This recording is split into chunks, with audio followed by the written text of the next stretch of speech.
ಎಲ್ಲರಿಗೂ ಸ್ವಾಗತ. Your class your future YouTube ಚಾನಲ್ಗೆ. ಮಕ್ಕಳೇ, ಇಂದು ನಾವು 3ನೇ ತರಗತಿಯ ಪರಿಸರ ಅಧ್ಯಯನದ ಮೊದಲ ಪಾಠವಾದ ತೋಟದಲ್ಲಿ ಒಂದು ದಿನ ಈ ಪಾಠವನ್ನು ನೋಡೋಣ. ಸರಿನಾ? ಇದು ಕನ್ನಡ ಮಾಧ್ಯಮಕ್ಕೆ ಸಂಬಂಧಪಟ್ಟಂತಹ ಪಾಠ. ಪಾಠ 1, ತೋಟದಲ್ಲಿ ಒಂದು ದಿನ.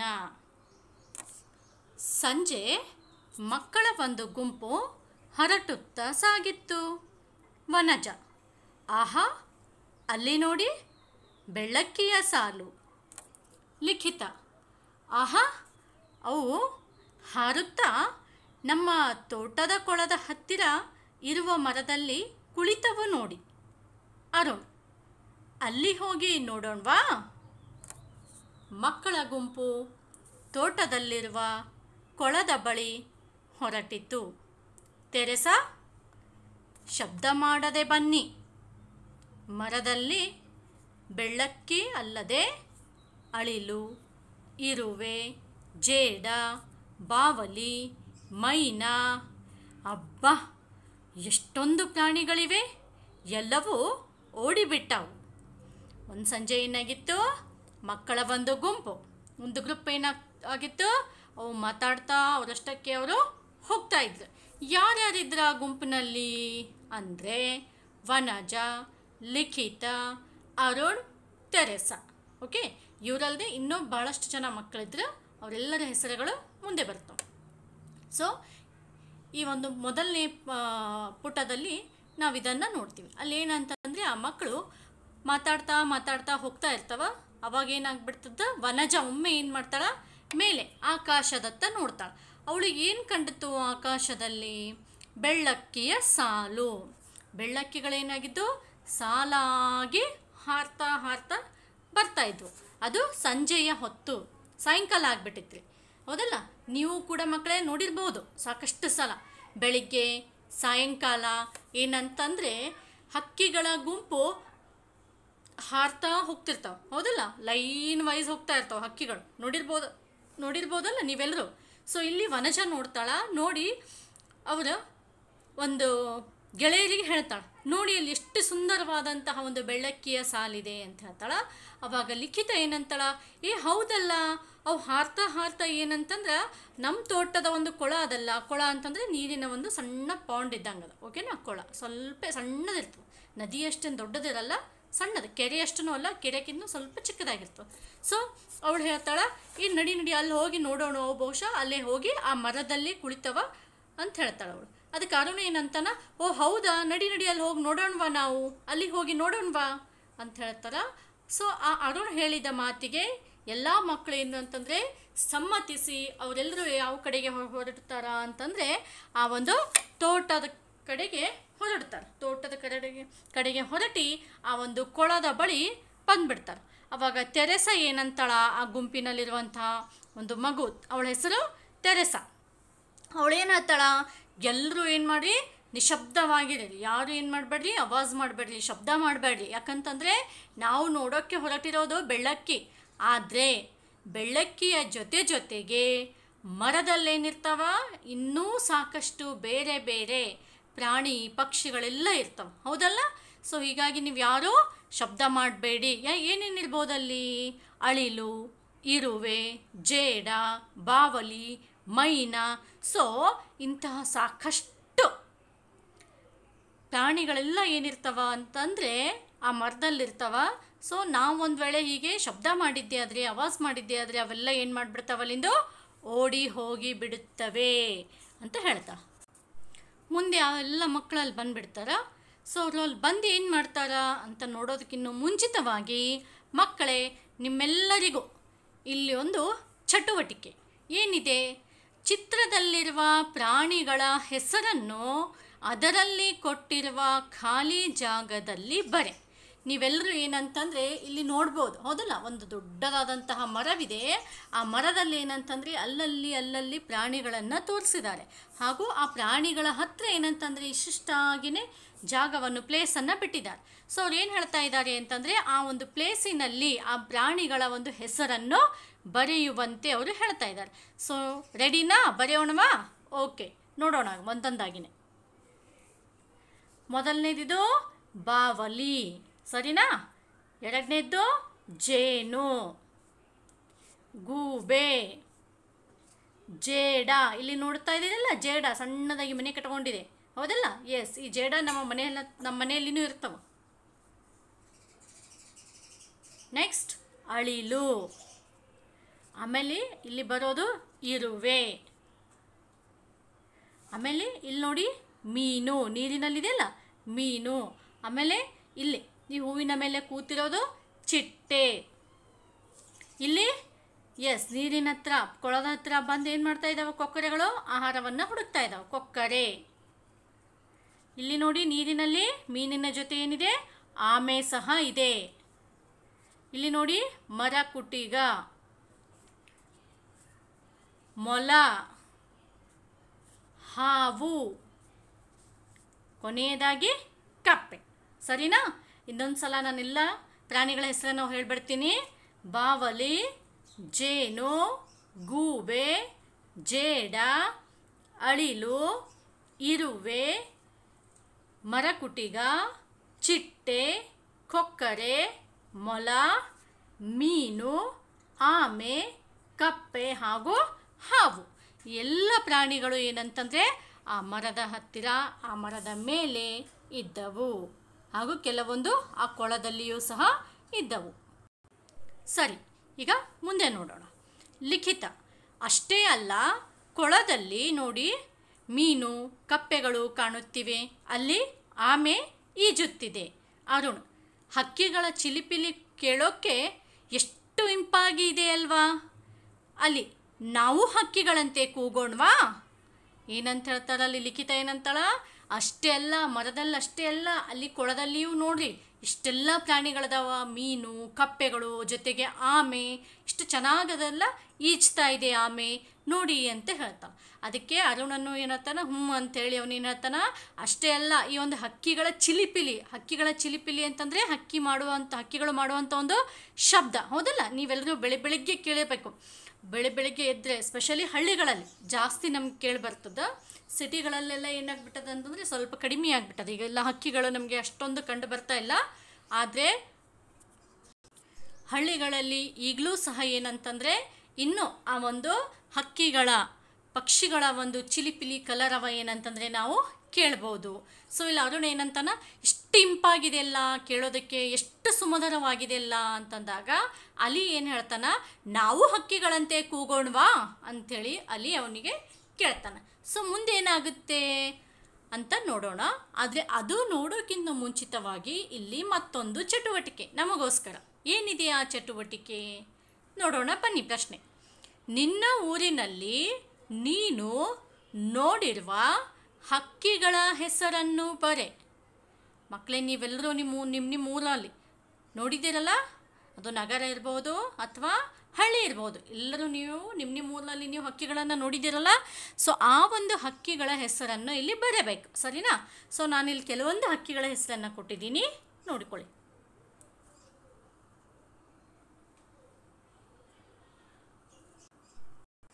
ಯಾವ ಹಕ್ಕಿಗಳು? ಗಿಳಿ, ಗುಬ್ಬಿ, ಇದನ್ನು ನಾವು ಗುಬ್ಬಚ್ಚಿ ಅಂತಲೂ ಕೂಡ ಕರಿತೀವಿ. ಕಾಗೆ, ಪಾರಿವಾಳ, ಕೋಳಿ, ಗೂಬೆ, ಹದ್ದು, ಹೌದಲ್ಲ? ಇವಂತೂ ಎಲ್ಲರೂ ಕಾಮನ್ ಆಗಿ ಎಲ್ಲರೂ ನಾವು ನೋಡ್ತೀವಿ.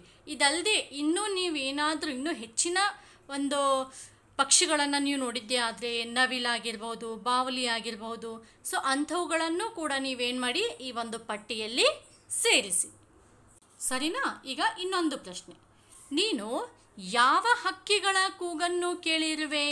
ಆ ಹಕ್ಕಿಗಳ ಹೆಸರನ್ನು ಬರೆ, ಹೌದಲ್ಲ? ನಾವು ಈ ಮೇಲಿನ ಪ್ರಶ್ನೆಯಲ್ಲಿ ಯಾವ ಹಕ್ಕಿಗಳನ್ನು ನಾವು ನೋಡಿದ್ವಿ ಅಂತ ಅನ್ನೋದನ್ನು ಬರೆದಿದ್ವಿ. ಈಗೇನು ಮಾಡೋಣ ಅಂತಂದರೆ ನಾವು ಯಾವ ಆ ಹಕ್ಕಿಗಳ ಒಂದು ಕೂಗನ್ನು, ಅವುಗಳ ಧ್ವನಿಯನ್ನು ನಾವು ಕೇಳಿದ್ದೀವಿ ಅಂತ ಅನ್ನೋದನ್ನು ನಾವಿಲ್ಲಿ ಬರಿಬೇಕು, ಸರಿನಾ? ಇಲ್ಲಿ ನೋಡಿ ಉತ್ತರ: ಗಿಳಿ, ಗುಬ್ಬಿ ಅಥವಾ ಗುಬ್ಬಚ್ಚಿ, ಕಾಗೆ, ಪಾರಿವಾಳ, ಕೋಳಿ, ಗೂಬೆ, ಹದ್ದು, ಹೌದಲ್ಲ? ನಾವು ಇವೆಲ್ಲ ಒಂದು ಪಕ್ಷಿಗಳ ಒಂದು ಕೂಗನ್ನು, ಹಕ್ಕಿಗಳ ಒಂದು ಕೂಗನ್ನು ಸರ್ವೇ ಸಾಮಾನ್ಯವಾಗಿ ನಾವು ಕೇಳಿರ್ತೀವಿ. ಓಕೆನಾ. ಸೊ ಇವುಗಳನ್ನು ಬಿಟ್ಟು ನೀವು ಮತ್ತೆ ಯಾರ್ದಾದ್ರೂ ಒಂದು ಯಾವುದಾದ್ರೂ ನಿಮ್ಮ ಹಕ್ಕಿಗಳ ಒಂದು ಧ್ವನಿ ಗೊತ್ತಿತ್ತು, ಅವುಗಳ ಸೌಂಡ್ ಗೊತ್ತಿತ್ತು ಅಂತಂದರೆ ನೀವು ಅದನ್ನು ಕೂಡ ಇಲ್ಲಿ ಸೇರಿಸ್ಬೋದು. ಮುಂದಿನ ಪ್ರಶ್ನೆ, ನೀನು ನಿನ್ನ ಗೆಳೆಯರು ಅವುಗಳ ಧ್ವನಿಯನ್ನು ಅನುಕರಣೆ ಮಾಡಿ, ಅಂದರೆ ಅವು ಹೇಗೆ ಕೂಗ್ತವಲ್ಲ ಅದೇ ರೀತಿಯಾಗಿ ನೀವು ಕೂಡ ಏನಂತಂದರೆ ಕೂಗೋದಕ್ಕೆ, ಆ ತೆರನಾದಂತಹ ಧ್ವನಿಯನ್ನು ತೆಗೆಯೋದಕ್ಕೆ ಪ್ರಯತ್ನಿಸಿ. ಸರಿನಾ? ನೀವೆಲ್ಲರೂ ಮಾಡ್ತೀರಲ್ವಾ? ಓಕೆ, ಸರಿ. ಈಗ ಮುಂದೆ ನೋಡೋಣ. ಸೀಮಾ, ಸಾಕು ಸಾಕು, ನಮ್ಮ ಗಲಾಟೆಯಿಂದ ಹಕ್ಕಿಗಳು ಹೆದರಿ ಹಾರಿಬಿಟ್ಟಾವು. ಲಿಖಿತ, ಓಹೋ, ತೋಟದ ರಂಗಪ್ಪ ಈ ಕಡೆಗೆ ಬರುತ್ತಿದ್ದಾರೆ. ಅವರಿಗೆ ಹಕ್ಕಿಗಳೆಂದರೆ ಪ್ರೀತಿ. ಅವುಗಳನ್ನು ಓಡಿಸಿದರೆ ಅವರಿಗೆ ಕೋಪ ಬರುತ್ತದೆ. ಗಲಾಟೆ ನಿಲ್ಲಿಸಿ. ರಂಗಪ್ಪ, ಲಿಖಿತಮ್ಮ, ನೀವು ಇಲ್ಲಿ ಏಕೆ ಬಂದಿದ್ದೀರಿ? ಲಿಖಿತ, ಬೆಳ್ಳಕ್ಕಿಗಳನ್ನು ನೋಡೋಕ್ಕೆ ಬಂದ್ವಿ ರಂಗಪ್ಪ. ರಂಗಪ್ಪ, ನಿಮಗೆ ಹಕ್ಕಿಗಳ ಬಗ್ಗೆ ಗೊತ್ತಾ? ಆನಂದ್, ಓ, ಎಲ್ಲ ಗೊತ್ತು. ರಂಗಪ್ಪ, ಹಾಗಾದರೆ ನಾನು ಕೆಲವು ಪ್ರಶ್ನೆಗಳನ್ನು ಕೇಳ್ತೀನಿ, ಉತ್ತರ ಹೇಳ್ತೀರಾ? ಎಲ್ಲ, ಹೋ, ಹೇಳ್ತೀವಿ. ಏನಾಯಿತು? ಯಾವಾಗ ಅಲಿ ಹೇಳ್ತಾನೆ ನಾವು ಕೂಡ ಆ ಒಂದು ಹಕ್ಕಿಗಳಂತೆ ಧ್ವನಿಯನ್ನು ತೆಗಿಯೋಣ ಅಂತ ಹೇಳಿದಾಗ ಅವಾಗ ಸೀಮಾ ಅಂತಾಳ, ಬೇಡ ಬೇಡ, ಸಾಕು ಸಾಕು, ಈ ರೀತಿ ಗಲಾಟೆ ಮಾಡಿದ್ರೆ ಆ ಹಕ್ಕಿಗಳೆಲ್ಲ ಏನಾಗ್ಬಿಡ್ತಾವ, ಅಂಜಿ ಹೋಗ್ಬಿಡ್ತಾವ ಅಂತ ಹೇಳ್ತಾಳೆ. ಅಷ್ಟೊತ್ತಿಗೆ ಲಿಖಿತ ಏನಂತಾಳ, ಅಲ್ಲಿ ನೋಡ್ರಿ, ಈ ಒಂದು ತೋಟದ ರಂಗಪ್ಪ ಈ ಕಡೆಗೆ ಬರ್ತಿದ್ದಾರೆ. ಅವರಿಗೆ ಹಕ್ಕಿಗಳೆಂದರೆ ಪಕ್ಷಿಗಳೆಂದರೆ ಬಲ್ಲೂ ಪ್ರೀತಿ. ನಾವೇನಾದರೂ ಹಿಂಗೆಲ್ಲ ಸೌಂಡ್ ಮಾಡಿ ಗಲಾಟೆ ಮಾಡಿ ಗದ್ದಲ ಮಾಡಿ ಅವುಗಳನ್ನು ಹಾರಿಸ್ಬಿಟ್ಟಿವಿ ಅಂತಂದರೆ ಅವ್ರೇನು ಆಗ್ತಾರೆ, ನಮ್ಮೇಲೆ ಕೋಪ ಮಾಡ್ಕೊಳ್ತಾರೆ, ಅವ್ರಿಗೆ ಸಿಟ್ಟು ಬಂದುಬಿಡ್ತದ ಅಂತ ಹೇಳ್ತಾರೆ. ಸೊ ಅಷ್ಟೊತ್ತಿಗೆ ರಂಗಪ್ಪ ಅವ್ರ ಹತ್ರ ಬಂದು ಕೇಳೇ ಬಿಡ್ತಾನೆ, ಯಾಕಮ್ಮ ಲಿಖಿತಮ್ಮ ನೀನು ಈ ಕಡೆ ಬಂದಿದ್ದೀಯಲ್ಲ ಅಂತ ಕೇಳಿದಾಗ ಲಿಖಿತ ಏನು ಹೇಳ್ತಾಳ, ನಾನು ಬೆಳ್ಳಕ್ಕಿಗಳನ್ನು ನೋಡೋದಕ್ಕೆ ನಾವೆಲ್ಲ ಬಂದೀವಿ ಅಂತ ಹೇಳ್ತಾನೆ. ಅವಾಗ ರಂಗಪ್ಪ ಏನಂತ, ನಿಮ್ಗೇನು ಗೊತ್ತು ಹಕ್ಕಿಗಳ ಬಗ್ಗೆ, ನಿಮ್ಗೆ ಏನಾದರೂ ಗೊತ್ತಾ ಅಂತ ಕೇಳಿದಾಗ ಅಲ್ಲಿ ಆನಂದ್ ಏನು ಹೇಳ್ತಾನೆ, ಓ, ನಮಗೆ ಸಾಕಷ್ಟು ಗೊತ್ತಿದೆ ಹಕ್ಕಿಗಳ ಬಗ್ಗೆ ಅಂದಾಗ ರಂಗಪ್ಪ ಏನು ಹೇಳ್ತಾನೆ, ಸರಿ, ಹಾಗಾದರೆ ನಾನೇನು ಮಾಡ್ತೀನಿ, ನಿಮಗೆ ಹಕ್ಕಿಗಳ ಕುರಿತಾಗಿ ಒಂದಿಷ್ಟು ಪ್ರಶ್ನೆಗಳನ್ನು ಕೇಳ್ತೀನಿ, ಪಕ್ಷಿಗಳ ಕುರಿತಾಗಿ ಒಂದಿಷ್ಟು ಪ್ರಶ್ನೆಗಳನ್ನು ಕೇಳ್ತೀನಿ, ನೀವೆಲ್ಲರೂ ಉತ್ತರ ಕೊಡ್ತೀರೇನೋ ಅಂದಾಗ ಮಕ್ಕಳಿಗೆ ಭಾಳ ಖುಷಿ ಆಯಿತು. ಅಯ್ಯೋ, ನಮಗೆಲ್ಲ ಹಕ್ಕಿಗಳ ಬಗ್ಗೆ ಪ್ರಶ್ನೆ ಕೇಳ್ತಾರಲ್ಲ ಅಂಥೇಳಿ ಮಕ್ಕಳು ಏನಂತಾರ, ಎಲ್ಲರೂ ಒಟ್ಟಿಗೆ ಕೂಡಿ ಜೋರಾಗಿ ಹೋ, ನಾವೆಲ್ಲರೂ ಹೇಳ್ತೀವಿ ಅಂತ ಖುಷಿಯಿಂದ ಹೇಳ್ತಾರೆ. ನೋಡೋಣ ಹಾಗಾದರೆ ರಂಗಪ್ಪ ಏನೇನು ಪ್ರಶ್ನೆ ಕೇಳ್ತಾರೆ, ಮಕ್ಕಳು ಏನೇನು ಉತ್ತರ ಹೇಳ್ತಾರೆ ಅನ್ನೋದನ್ನು. ರಂಗಪ್ಪ, ಮೊದಲನೇ ಒಂದು ಪ್ರಶ್ನೆ ಏನು, ಹಸಿರು ಬಣ್ಣದ ಹಕ್ಕಿ ಯಾವುದು? ಯಾವುದಪ್ಪ? ಎಸ್, ಗಿಳಿ, ಹಸಿರು ಬಣ್ಣದ್ದು, ಗ್ರೀನ್ ಕಲರ್ ಬರ್ಡ್. ಎರಡನೇ ಪ್ರಶ್ನೆ, ಕಪ್ಪು ಬಣ್ಣದ ಹಕ್ಕಿ ಯಾವುದು? ಬ್ಲ್ಯಾಕ್ ಕಲರ್ ಬರ್ಡ್ ಯಾವುದು? ಕಾಗೆ, ಕರೆಕ್ಟ್. ನೆಕ್ಸ್ಟ್, ಉದ್ದ ಬಾಲದ ಹಕ್ಕಿ ಯಾವುದು? ಉದ್ದನೆಯ ಬಾಲ ಇರೋದು ಯಾವುದು ನೋಡೋಣವಾ? ನವಿಲು, ಹೌದಲ್ಲ, ಅದಕ್ಕೆ ಎಷ್ಟು ಉದ್ದ ಇರ್ತವೆ ಅದ್ರ ಗರಿಗಳು, ಸೊ ಅದ್ರ ಗರಿಗಳೇ ಅದ್ರ ಬಾಲ. ನೆಕ್ಸ್ಟ್, ಉದ್ದ ಕಾಲಿನ ಹಕ್ಕಿ ಯಾವುದು? ಕಾಲು ಉದ್ದ ಇರಬೇಕು, ಯಾವುದು? ರಾಜಹಂಸ. ನೆಕ್ಸ್ಟ್, ಉದ್ದ ಕೊಕ್ಕಿನ ಹಕ್ಕಿ ಯಾವುದು? ಕೊಕ್ಕು ಅಂದರೆ ಅದರ ಬಾಯಿ ಚೋಂಚಿರ್ತಲ್ಲ, ಅದು ಯಾವುದು? ಕೊಕ್ಕರೆ. ಇವಾಗ ತಾನೇ ನೋಡಿದ್ವಿ ಅಲ್ಲ ಅಲ್ಲಿ ಫೋಟೋನಲ್ಲಿ. ನೆಕ್ಸ್ಟ್, ಉದ್ದ ಕತ್ತಿನ ಹಕ್ಕಿ ಯಾವುದು? ಕತ್ತು, ಅದನ್ನು ನೆಕ್ ಯಾವುದು? ಅದನ್ನು ಕೂಡ ರಾಜಹಂಸ. ಮುಂದೆ ಹೋಗೋಣವಾ? ಇನ್ನು ಮುಂದಿನ ಪ್ರಶ್ನೆಗಳು ಇನ್ನೂ ಅದಾವ. ಕೊಕ್ಕರೆಯ ಆಹಾರವೇನು? ಕೊಕ್ಕರೆ ಏನು ತಿಂತದ? ಹುಳು, ಕೊಳದಲ್ಲಿರುವ ಸಣ್ಣ ಮೀನು, ಹೌದಲ್ಲ? ಏನೇನು ತಿಂತದೋ? ಹುಳುಗಳನ್ನು ತಿಂತದ ಮತ್ತು ಆ ಕೊಳದಲ್ಲಿರುವಂಥ ಸಣ್ಣ ಸಣ್ಣ ಮೀನುಗಳನ್ನು ಅದು ತಿಂತದ್ದ. ಅದೇನಂತಂದರೆ ಅದರ ಆಹಾರ. ನೆಕ್ಸ್ಟ್, ಮುಂದಿನ ಪ್ರಶ್ನೆ, ಹದ್ದಿನ ಆಹಾರವೇನು? ಹದ್ದೇನು ತಿಂತದ? ಹಾವು ತಿಂತದ್ದ, ಹೌದಲ್ಲ? ನೆಕ್ಸ್ಟ್, ನೀನು ನೋಡಿರುವ ಸಣ್ಣ ಗಾತ್ರದ ಹಕ್ಕಿ ಯಾವುದು? ಗುಬ್ಬಚ್ಚಿ, ಹೌದಲ್ಲ? ನೀನು ನೋಡಿರುವ ಅಂದರೆ ನೀವು ನೋಡಿರುವಂಥದ್ದು ಯಾವುದದ? ಗುಬ್ಬಚ್ಚಿ ಅದ. ಆ್ಯಕ್ಚುಲಿ ಸಣ್ಣ ಗಾತ್ರದ ಹಕ್ಕಿ ಯಾವುದು? ಹಮ್ಮಿಂಗ್ ಬರ್ಡ್, ಓಕೆನಾ? ನೆಕ್ಸ್ಟ್, ನೀನು ನೋಡಿರುವ ದೊಡ್ಡ ಗಾತ್ರದ ಹಕ್ಕಿ ಯಾವುದು? ಉತ್ತರ ವೃಷ್ಟ ಪಕ್ಷಿ ಹೌದಲ್ಲ. ಸಾಮಾನ್ಯವಾಗಿ ವೃಷ್ಟ ಪಕ್ಷಿ ಏನಂತಂದರೆ ಪಕ್ಷಿಗಳಲ್ಲಿ ಅತಿ ದೊಡ್ಡ ಗಾತ್ರದ ಒಂದು ಪಕ್ಷಿ. ಆದರೆ ನಾವೆಲ್ಲರೂ ಸಾಮಾನ್ಯವಾಗಿ ನೋಡೋದು ನವಿಲನ್ನೇ ಹೌದಲ್ಲ. ಯಾಕಂದರೆ ವೃಷ್ಟ ಪಕ್ಷಿ ಏನಿದೆ ಇದು ನಮ್ಮ ಸುತ್ತಮುತ್ತಲೂ ಇರುವಂತಹ ಒಂದು ಪಕ್ಷಿ ಅಲ್ಲ. ಸರಿನಾ? ಮುಂದೆ ನೋಡೋಣ. ಸೊ ಹೀಗಾಗಿ ವೃಷ್ಟ ಪಕ್ಷಿ ಹೇಳಿದ್ರು ಸರಿ ಉತ್ತರ, ನವಿಲು ಅಂತ ಹೇಳಿದ್ರು ಸರಿ. ನೆಕ್ಸ್ಟ್, ಚಿತ್ರದಲ್ಲಿನ ಹಕ್ಕಿಯ ವಿಶೇಷತೆ ಏನು? ಯಾವುದು ಈ ಹಕ್ಕಿ? ಮೊದಲು ನಾವು ಹಕ್ಕಿನ ಗುರುತಿಸ್ಬೇಕಲ್ಲ. ಯಾವುದಿದು? ಎಸ್, ಇದು ಬಾತುಕೋಳಿ. ಕರೆಕ್ಟ್. ನೋಡೋಣವಾ ಇದರದ್ದು ವಿಶೇಷತೆ. ಇದು ಬಾತುಕೋಳಿ. ಇದು ನೀರಿನಲ್ಲಿ ಬಹಳ ಹೊತ್ತು ಈಜುತ್ತದೆ ಹೌದಲ್ಲ. ಈ ಪಕ್ಷಿ ಹೆಸರೇನು? ಬಾತುಕೋಳಿ. ಇದರ ವಿಶೇಷತೆ ಏನು ಅಂತಂದರೆ ಇದು ನೀರಿನಲ್ಲಿ ಬಹಳಷ್ಟು ಹೊತ್ತಿನವರೆಗೆ ಇದೇನು ಮಾಡ್ತದ ಅಂತಂದರೆ ಈಜ್ತಾ ಇರ್ತದಂತ. ಓಕೆನಾ? ಸರಿ, ಮುಂದೆ ಹೋಗೋಣ. ರಂಗಪ್ಪ, ಪರವಾಗಿಲ್ಲ, ಸ್ವಲ್ಪ ಮಟ್ಟಿಗೆ ತಿಳಿದಿದ್ದೀರಿ. ಈಗ ಇಲ್ಲಿ ಕೆಲವು ಗೂಡುಗಳನ್ನು ತೋರಿಸುತ್ತೇನೆ, ಅವು ಯಾವುವೆಂದು ಹೇಳಿ. ಹೌದಲ್ಲ? ರಂಗಪ್ಪ ಏನಂತಾನ, ಓ ಬೇಷ್ ಮಕ್ಕಳೇ, ನೀವೆಲ್ಲರೂ ಸಾಕಷ್ಟು ಏನಂತಂದರೆ ಹಕ್ಕಿಗಳ ಬಗ್ಗೆ ತಿಳಿದುಕೊಂಡಿದ್ದೀರಿ. ಈಗ ಇಲ್ಲೇನು ಮಾಡೋಣ, ಇಲ್ಲಿ ಕೆಲವೊಂದು ಗೂಡುಗಳು ತೋರಿಸ್ತೀನಿ, ಆ ಗೂಡುಗಳ ಹೆಸರನ್ನು ಹೇಳ್ತೀರಾ ಅಂತ ಕೇಳ್ತಾನೆ. ಸೊ ಮೊದಲನೇ ಗೂಡಿದು ಗೀಜುಗನ ಗೂಡು, ಎರಡನೇದ್ದು ಗುಬ್ಬಚ್ಚಿಯ ಗೂಡು, ಇದು ಕೆಳಗಡೆ ಇರುವಂಥದ್ದು ಮೂರನೇದ್ದು ಇದು ಗೂಬೆಯ ಗೂಡು, ಇನ್ನು ನಾಲ್ಕನೇದ್ದು ಕಾಗೆಯ ಗೂಡು. ಸರಿನಾ? ಮುಂದೆ ನೋಡೋಣ. ಅಲ್ಲಿ ಅಬ್ಬಾ, ಈ ಗೀಜಗನ ಗೂಡು ನೋಡು, ಗೀಜಗ ಇಷ್ಟು ಸುಂದರವಾಗಿ ಗೂಡು ಕಟ್ಟಿದೆಯಲ್ಲ, ಇದಕ್ಕೆ ಯಾರು ಹೇಳಿಕೊಟ್ಟರು? ಏನಂತ ನಾವು ಅಲ್ಲಿ, ಅಯ್ಯೋ ಗೀಜಗನ ಗೂಡು ನೋಡು ಎಷ್ಟು ಸುಂದರವಾಗಿದೆ ಅಲ್ಲ, ಹೌದಲ್ಲ, ಯಾರು ಹೇಳ್ಕೊಟ್ರಪ್ಪ ಇದಕ್ಕೆ? ನಮ್ಮ ಕನ್ನಡ ಇದರಲ್ಲಿ ಒಂದು ಪದಾನೂ ಇದೆ, ಒಂದು ಹಾಡೂ ಇದೆ, ನೀವು ಬಹುಶಃ ಕೇಳಿರ್ಬೋದು.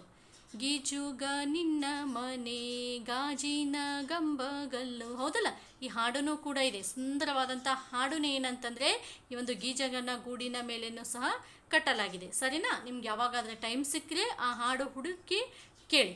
ಓಕೆನಾ? ಮುಂದೆ ಹೋಗೋಣ. ರಂಗಪ್ಪ, ನಿಜ ಅಲಿ, ಮೊನ್ನೆ ಏನಾಯಿತು ಗೊತ್ತೇ? ಗೆಳೆಯ ಕಲ್ಲೇಶಿ ಮೊನ್ನೆ ಇಲ್ಲೇ ದಾರಿಯ ಬದಿಯಲ್ಲಿ ಕುರಿ ಕಾಯುತ್ತಿದ್ದ. ಆಗ ಒಂದು ಕಾರು ಬಂದು ನಿಂತಿತ್ತು. ಒಬ್ಬ ವ್ಯಕ್ತಿ ಕಾರಿನಿಂದ ಇಳಿದು ಮರದಲ್ಲಿ ನೇತಾಡುತ್ತಿದ್ದ ಗೀಜಗನ ಗೂಡು ಕೀಳಲು ಹೋದ. ಕಲ್ಲೇಶಿ ಓಡಿ ಹೋಗಿ ಅವನನ್ನು ತಡೆದ. ಆ ವ್ಯಕ್ತಿಗೆ ಆಶ್ಚರ್ಯವಾಯಿತು. ಏಕೆ ಅಡ್ಡಿಪಡಿಸುತ್ತಿರುವೆ ಎಂದು ಕೇಳಿದ. ಕಲ್ಲೇಶಿ ಹೇಳಿದ, ನೀವು ಗೂಡು ತೆಗೆದುಕೊಂಡು ಹೋಗುತ್ತೀರಿ. ಗೀಜಗ ಮರಳಿ ಬಂದು ತನ್ನ ಗೂಡು ಕಾಣದೆ ಪರದಾಡುತ್ತದೆ. ಇವನ್ನು ನಾನು ಸಹಿಸಲಾರೆ. ಕಲ್ಲೇಶಿಯ ಪಕ್ಷಿ ಪ್ರೇಮಕ್ಕೆ ಕಾರಿನಲ್ಲಿ ಬಂದ ವ್ಯಕ್ತಿ ಬೆರಗಾದ. ತನಗೆ ಒಳ್ಳೆಯ ಪಾಠ ಕಲಿಸಿದ. ಕಲ್ಲೇಶಿಯನ್ನು ಹೊಗಳಿ ಗೂಡನ್ನು ಮುಟ್ಟದೆ ಮರಳಿದ.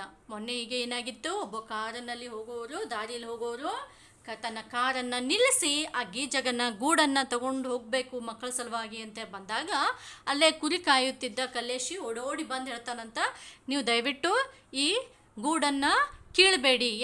ಯಾಕಂತಂದರೆ ಈ ಗೀಜಗೆ ಏನು ಮಾಡ್ತದ, ಸಾಯಂಕಾಲ ಸಂಜೆಗೆ ಮತ್ತೆ ವಾಪಸ್ ಬಂದು ಆ ಗೂಡು ಒಂದು ವೇಳೆ ಕಂಡಿಲ್ಲ ಅಂತಂದರೆ ಅದು ಸಾಕಷ್ಟು ದುಃಖ ಪಡ್ತದ, ವ್ಯಥೆ ಪಡ್ತದ. ಸೊ ಆ ದುಃಖ, ಆ ವ್ಯಥೆಯನ್ನು, ಆ ಹಕ್ಕಿ ಪರದಾಡೋದನ್ನು ನಾನು ನೋಡಲಾರೆ ಅಂತ ಹೇಳಿದಾಗ ಆ ಕಾರಿನಲ್ಲಿದ್ದಂಥ ಕಾರಿನ ವ್ಯಕ್ತಿಗೆ ಏನು ಅನ್ನಿಸ್ತು ಅಂತಂದರೆ, ಹೌದಲ್ಲ, ಈ ಒಬ್ಬ ಕುರಿ ಕಾಯೋನಿಗೆ ಪಕ್ಷಿ ಮೇಲೆ ಎಷ್ಟು ಒಂದು ಪ್ರೀತಿ ಇದೆಯಲ್ಲ, ಆ ಒಂದು ಪಕ್ಷಿ ಪ್ರೇಮವನ್ನು ಕಂಡು ಅವನಿಗೆ ಹೊಗಳಿ ಏನು ಮಾಡ್ತಾರೆ ಅಂತಂದರೆ ಅವರು ಆ ಒಂದು ಗೂಡನ್ನು ಅಲ್ಲೇ ಬಿಟ್ಟು ವಾಪಸ್ ಹೋಗ್ತಾರೆ. ಲಿಖಿತ, ರಂಗಪ್ಪ, ನಮಗೂ ಕೂಡ ಹಕ್ಕಿಗಳನ್ನು ಮತ್ತು ಅವುಗಳ ಗೂಡುಗಳನ್ನು ಕಾಪಾಡೋಕ್ಕೆ ಇಷ್ಟ. ಅದಕ್ಕೆ ಏನು ಮಾಡಬೇಕಾಗುತ್ತದೆ? ಆವಾಗ ಲಿಖಿತ ಅಂತಳ, ಹೌದಲ್ಲ, ನಮಗೂ ಭಾಳಷ್ಟು ಇಷ್ಟ ಇದೆ, ಹಕ್ಕಿಗಳನ್ನು ಕಾಪಾಡಬೇಕು, ಅವುಗಳ ಗೂಡನ್ನು ಕಾಪಾಡಬೇಕು, ಏನು ಮಾಡ್ಬೇಕು ನಾವು ಅಂತ ಕೇಳ್ತಾ. ಅದಕ್ಕೆ ರಂಗಪ್ಪ ಹೇಳ್ತಾನ, ನಿನ್ನ ಶಾಲೆ ಅಥವಾ ಮನೆಯಲ್ಲಿ ಹಕ್ಕಿಗಳಿಗೆ ಸಣ್ಣ ಗೂಡುಗಳನ್ನು ತಯಾರಿಸಿ ಮರಗಳಲ್ಲಿ ನೇತು ಹಾಕು. ಹಕ್ಕಿಗಳಿಗೆ ಕುಡಿಯಲು ನೀರಿರುವ ಸಣ್ಣ ಬಟ್ಟಲುಗಳನ್ನು ಅಲ್ಲಲ್ಲಿ ಇಡು. ತಿನ್ನಲು ಕಾಳಿನ ಬಟ್ಟಲುಗಳನ್ನು ಇಡು. ಗಿಡ ಮರಗಳನ್ನು ನೆಡು ಮತ್ತು ರಕ್ಷಿಸು. ಇದರಿಂದ ಹಕ್ಕಿಗಳ ಸಂಖ್ಯೆ ಹೆಚ್ಚಾಗುತ್ತದೆ. ಏನು ಹೇಳ್ತಾರೆ ಅವರು, ನಿನ್ನ ಸ್ಕೂಲಿಗೆ ಹೋಗ್ತಿ, ನಿನ್ನ ಮನೆಯಲ್ಲಿರ್ತಿ, ಸೊ ಅವಾಗ ಏನು ಮಾಡಿ ನೀನು ಸಣ್ಣ ಸಣ್ಣ ಗೂಡುಗಳನ್ನು ನೀನು ರೆಡಿ ಮಾಡಿ ಏನು ಮಾಡು, ಅಲ್ಲಿ ಗಿಡಕ್ಕಾಗಿರ್ಬೋದು, ನಿಮ್ಮ ಕಿಟಕಿಗಳಿಗಾಗಿರ್ಬೋದು, ಅಲ್ಲಲ್ಲಿ ನೀನು ನೇತು ಹಾಕು. ನೇತು ಹಾಕಿ ಏನು ಮಾಡು, ಅಲ್ಲಿ ಏನು ಮಾಡು, ಕುಡಿಯಲಿಕ್ಕೆ ಸಣ್ಣ ಸಣ್ಣ ನೀರಿನ ಬಟ್ಟಲುಗಳನ್ನಿಡು, ಸಣ್ಣ ಸಣ್ಣ ಬಟ್ಟಲುಗಳಲ್ಲಿ ಕಾಳುಗಳನ್ನು ಹಾಕಿಡು. ಇದರಿಂದ ಏನಾಗುತ್ತೆ, ಹಕ್ಕಿಗಳು ತಾನೇ ಬಂದು ಅವುಗಳನ್ನು ತಿಂತವ ಇರ್ತವೆ ಮತ್ತು ಅವುಗಳ ಸಂಖ್ಯೆನೂ ಕೂಡ ಹೆಚ್ಚಾಗುತ್ತೆ. ಇಲ್ಲಿ ನೋಡಿ, ಇಲ್ಲೊಂದೇನೋ ಕೊಟ್ಟಿದ್ದಾರೆ ನಮಗೆ, ಮಾಡಿ ನೋಡಿ. ಏನು, ಹಕ್ಕಿಗೊಂದು ಗೂಡು ನಿರ್ಮಿಸು. ಸರಿನಾ? ಇಲ್ಲಿ ಹೇಳಿದಾರ ಗೂಡು ಹೆಂಗೆ ಮಾಡಬೇಕು ಅಂತ ನೋಡೋಣವಾ. ಹಳೆಯ ಮಡಕೆ ತೆಗೆದುಕೋ, ಅದರ ಬಾಯಿಗೆ ಒಂದು ಬಟ್ಟೆಯನ್ನು ಕಟ್ಟು. ಆ ಬಟ್ಟೆಯ ಮಧ್ಯಭಾಗದಲ್ಲಿ ಪಕ್ಷಿ ಹೋಗಿ ಬರುವಷ್ಟು ರಂಧ್ರ ಮಾಡು. ಗೂಡು ಸಿದ್ಧವಾಯಿತು. ಗೂಡಿನ ತಳಭಾಗದಲ್ಲಿ ಸಣ್ಣ ಸಣ್ಣ ರಂಧ್ರಗಳನ್ನು ಮಾಡು. ಇದರಿಂದ ನೀರು ಒಳಗೆ ನಿಲ್ಲದೆ ಸೋರಿ ಹೋಗುತ್ತದೆ. ಹಿರಿಯರ ಸಹಾಯದಿಂದ ಗೂಡನ್ನು ಮರದಲ್ಲಿ ನೇತು ಹಾಕು. ಪ್ರತಿದಿನ ನೀರು ಮತ್ತು ಕಾಳು ನೀಡು. ಹೌದಲ್ಲ? ಒಂದು ಸಣ್ಣದೊಂದು ಮಡಿಕೆ ಅಂದರೆ ಗಡಿಗೆಯನ್ನು ತಗೊಂಡು ಅದಕ್ಕೆ ಮಧ್ಯಭಾಗದಲ್ಲಿ ಒಂದು ಸಣ್ಣದ ಅಂದರೆ ಒಂದು ಹಕ್ಕಿ ಹೋಗಿ ವಾಪಸ್ ಬರಬೇಕು ಅಷ್ಟು ಒಂದು ತೂತನ್ನು ಮಾಡಿ, ರಂಧ್ರವನ್ನು ಮಾಡಿ, ಅದಕ್ಕೆ ಹಕ್ಕಿಗೆ ಏನು ಬೇಕೋ ಅಲ್ಲಿ ಒಂದಿಷ್ಟು ಹುಲ್ಲುಗಿಲ್ಲೆಲ್ಲ ನೀಟಾಗಿ ಇಟ್ಟು ಅದಕ್ಕೆ ಏನಂತಂದರೆ ಗೂಡವನ್ನು ರೆಡಿ ಮಾಡಿಕೊಡ್ಬೇಕು. ಆಮೇಲೆ ಕೆಳಗೆ ಸಣ್ಣ ರಂಧ್ರಗಳನ್ನು ಮಾಡಬೇಕು. ಯಾಕೆ ತಳದಲ್ಲಿ ಅಂತಂದರೆ ಮಳೆ ಬಂದಾಗ ಏನಾಗ್ತದೆ, ಆ ಗೂಡಿನೊಳಗೆ, ಆ ಗಡಿಗೆಯೊಳಗೆ, ಆ ಪಾಟ್ ಒಳಗೆ ಏನಾಗ್ತದೆ, ಎಲ್ಲ ನೀರು ಹೋಗ್ಬಿಡ್ತದೆ. ಹೌದಲ್ಲ? ಸೊ ಆ ನೀರೇನಂತಂದರೆ ಹೊರಗೆ ಬರಬೇಕಲ್ಲ. ಸೊ ಅಲ್ಲಿ ಏನಂತಂದರೆ ಸಣ್ಣ ತೂತುಗಳಿದ್ರೆ, ರಂಧ್ರಗಳಿದ್ರೆ ಆ ನೀರೇನಾಗ್ತದ ಆಟೋಮೆಟಿಕ್ಲಿ ಹೊರಗಡೆ ಬಂದುಬಿಡ್ತಾವ ಅಂತ ಹೇಳ್ತಾರೆ. ಸೊ ಅದ್ರ ಜೊತೆ ಬರೀ ಅಷ್ಟೇ ಗೂಡು ಮಾಡಿಟ್ರಲ್ಲ, ಅದ್ರ ಜೊತೆಗೆ ನಾವೇನು ಇಡಬೇಕಲ್ಲಿ, ಅವುಗಳಿಗೆ ತಿನ್ನೋದಕ್ಕೆ ಆಹಾರ ಮತ್ತು ಕುಡಿಯೋಕ್ಕೆ ನೀರು. ಮುಂದೆ ಹೋಗೋಣವಾ. ವನಜ, ಹಕ್ಕಿಗಳಿಂದ ತೋಟಕ್ಕೆ ತೊಂದರೆ ಆಗುವುದಿಲ್ಲವೇ? ರಂಗಪ್ಪ, ಇಲ್ಲ ಮಗು, ಇವುಗಳಿಂದ ನಮಗೆ ಒಳ್ಳೆಯದೇ ಆಗುತ್ತದೆ. ಇವು ಬೆಳೆಗಳ ಮೇಲಿರುವ ಹುಳುಗಳನ್ನು ತಿನ್ನುತ್ತವೆ. ಇದರಿಂದ ಬೆಳೆಗಳಿಗೆ ಆಗುವ ಹಾನಿ ಕಡಿಮೆಯಾಗುತ್ತದೆ. ಹೀಗಾಗಿ ಬೆಳೆ ಚೆನ್ನಾಗಿ ಬೆಳೆಯುತ್ತದೆ. ಆಗ ವನಜ ಕೇಳ್ತಾಳ, ಹಕ್ಕಿಗಳಿಂದ ತೋಟಕ್ಕೆ ಏನು ತೊಂದರೆ ಆಗೋದಿಲ್ವಾ? ಅವುಗಳೇನು ಲಾಸ್ ಮಾಡಂಗಿಲ್ಲೇನು ಬೆಳೆಗಳಿಗೆ ಅಂತ ಕೇಳಿದಾಗ ರಂಗಪ್ಪ ಹೇಳ್ತಾನ, ಇಲ್ಲ ಮಗು, ನಮಗೆ ಹಕ್ಕಿಗಳಿಂದ, ಪಕ್ಷಿಗಳಿಂದ ಲಾಸ್ ಅಲ್ಲ, ನಮಗೆ ಪ್ರಾಫಿಟ್ ಇದೆ, ಲಾಭನೇ ಇದೆ ಅಂತ ಹೇಳ್ತಾರೆ. ಅದು ಹಿಂಗೆ ಅಂತಂದಾಗ ಆ ಹಕ್ಕಿಗಳೇನು ಮಾಡ್ತಾವ ಅಂತಂದರೆ, ಸಾಮಾನ್ಯವಾಗಿ ಬೆಳೆಗಳು ಬಂದಿರ್ತಾವಲ್ಲ, ಆ ಬೆಳೆಗಳ ಮೇಲಿರುವಂಥ ಹುಳುಗಳನ್ನು ಅವುಗಳೆಲ್ಲ ಏನು ಮಾಡ್ತಾವ ಅಂತಂದರೆ ತಿಂದು ಆಗುವಂಥ ಒಂದು ಲಾಸ್, ಹಾನಿ ಏನಂತಂದರೆ ಉಲ್ಟಾ ಕಮ್ಮಿ ಮಾಡಿ ಬೆಳೆ ಏನಂತಂದರೆ ಇನ್ನೂ ಚೆನ್ನಾಗಿ ಬರೋ ಹಾಗೆ ಮಾಡ್ತಾವ ಅಂತ ಹೇಳ್ತಾರೆ. ಮುಂದೆ ಹೋಗೋಣ. ಮತ್ತೊಂದು ಚಟುವಟಿಕೆ. ವಿವಿಧ ಹಕ್ಕಿಗಳು ಉದುರಿಸಿದ ಗರಿಗಳನ್ನು ಸಂಗ್ರಹಿಸು. ಯಾವ ಹಕ್ಕಿಯ ಗರಿ ಎಂದು ಪತ್ತೆ ಹಚ್ಚು. ಶಿಕ್ಷಕರ ಅಥವಾ ಹಿರಿಯರ ಸಹಾಯ ಪಡೆ. ಸಂಗ್ರಹಿಸಿದ ಗರಿಗಳನ್ನು ಹಳೆಯ ಪುಸ್ತಕದಲ್ಲಿ ಅಂಟಿಸಿ ಚಿತ್ರಕೋಶ ತಯಾರಿಸು.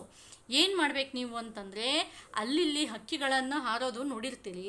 ಆ ಹಕ್ಕಿಗಳು ಹಾರೋವಾಗ ಏನಾಗ್ತಾವ ಅಂತಂದರೆ, ಆ ಹಕ್ಕಿಗಳ ಗರಿಗಳೇನಾಗ್ತಾವ, ಅದ್ರ ಪುಕ್ಕ, ಹೌದಲ್ಲ, ಅದ್ರ ಫೆದರ್ಸ್ ಏನಾಗ್ತಾವ ಅಂತಂದರೆ ಕೆಳಗೆ ಬಿದ್ದುಬಿಡ್ತಾವೆ. ಸೊ ಅವುಗಳನ್ನೆಲ್ಲ ನೀವೇನು ಮಾಡಬೇಕು, ಕಲೆಕ್ಟ್ ಮಾಡಿ ಅವುಗಳನ್ನು ಒಂದು ನೋಟ್ಬುಕ್ನಲ್ಲಿ ಏನು ಮಾಡಬೇಕು ಅಂತಂದರೆ ಅಂಟಿಸ್ಬೇಕು. ನೋಟ್ಬುಕ್ನಲ್ಲಿ ಅವುಗಳಿಗೆ ಅಂಟಿಸಿ ಅದು ಯಾವ ಹಕ್ಕಿದಿರಬಹುದು, ಯಾವ ಪಕ್ಷಿದಿರಬಹುದು ಅಂಥೇಳಿ ಗುರುತಿಸಿ ಅವುಗಳನ್ನೆಲ್ಲ ಕೆಳಗಡೆ ಹೆಸರು ಬರೆಯಿರಿ. ಸೊ ನೀವೆಲ್ಲರೂ ಮಾಡ್ತೀರಲ್ಲ, ಮಾಡಿ ಆ ಒಂದು ಫೋಟೋನ ತೆಗೆದು ನನಗೇನು ಮಾಡಬೇಕು ಅಂತಂದರೆ ನನ್ನ ಒಂದು ಚಾನಲ್ನಲ್ಲಿ ಕಮೆಂಟ್ ಬಾಕ್ಸ್ನಲ್ಲಿ ಹಾಕಬೇಕು. ನೋಡೋಣ ಯಾವ ಮಕ್ಕಳ ಒಂದು ಗರಿದ್ದು ಒಂದು ಚಿತ್ರಕೋಶ ಎಷ್ಟು ಸುಂದರವಾಗ್ತದ ಅಂತ ಅನ್ನೋದು. ಸರಿನಾ? ಸರಿ. ಮುಂದೆ ಸೀಮಾ, ಅಬ್ಬ ದೊಡ್ಡ ಜೇಡ ಮರದಲ್ಲಿ ಇದೆ. ಇವು ಮನೆಗಳಲ್ಲಿಯೂ ಇರುತ್ತವೆ ಅಲ್ವಾ? ಅಷ್ಟೊತ್ತಿಗೆ ಅವ್ರು ಏನು ಮಾಡ್ತಾರೆ, ಜೇಡನ್ನು ನೋಡ್ತಾರೆ. ನೋಡಿ ಆ ಜೇಡಿನ ಬಲೆಯನ್ನು ನೋಡ್ತಾರೆ. ಅವಾಗ ಸೀಮಾ ಏನಂತಾಳ, ಅಯ್ಯೋ ಎಷ್ಟು ದೊಡ್ಡದಲ್ಲಪ್ಪ, ಇವೆಲ್ಲ ಮನೆಗಳಲ್ಲೂ ಇರ್ತಾವ.